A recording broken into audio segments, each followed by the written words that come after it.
ভাত দাও আম্মু। আম্মু বলল আমার মতো ইতরের বাচ্চাকে নাকি ভাত দিবে না। রাগ দেখিয়ে টেবিল থেকে উঠে চলে গেলাম। যার পথে খুব জোরে হাগু পাচ্ছিল, হাঁকতে টয়লেটে গেলাম। পরে ভাবলাম যে না, যাবো না। যেই বাড়ি আমি ভাত পেলাম না ওই বাড়িতে হাগাও যাবে না। मतलब वो अलग ही लेवल का बंदा था। রাস্তায় দুইটা সুন্দরী মেয়ে দেখলাম, একটাকে যে ধাবা মেরে দিলাম। হাঁটতে হাঁটতে রাস্তায় গেলাম, আশেপাশে লক্ষ্য রাখলাম আমার বন্ধু নামক কুত্তাগুলো আছে কিনা। বাইগান না থাকায় আইসক্রিম খেতে গেলাম, আইসক্রিমের দাম শুনে আবার আইসক্রিমটাকে ফিরিয়ে দিলাম। मतलब वो अलग ही लेवल का बंदा था।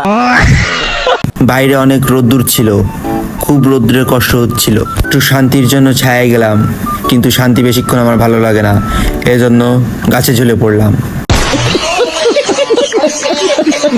গাছে ঝুলে আবার নিচে নেমে আবার সেই রোদ্দুরে ফিরে গেলাম।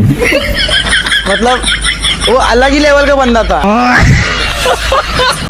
হঠাৎ কোমরে অনেক ব্যথা, তাই 10-12টা বুক ডাউন মেরে নিলাম, যাতে শরীরটা আবার ফিট অনুভব করি। डिप्रेशन। রাস্তায় অপরিচিত একজনকে হাঁটতে দেখলাম, তার হোগায় লাথি মেরে দৌড় মারলাম। রাত্রে আমার আবার অনেক ঘুম পায়, বারবার ঘুম পাচ্ছিল, কিন্তু না ঘুমিয়ে সারা রাত জেগে থাকলাম। डिप्रेशन।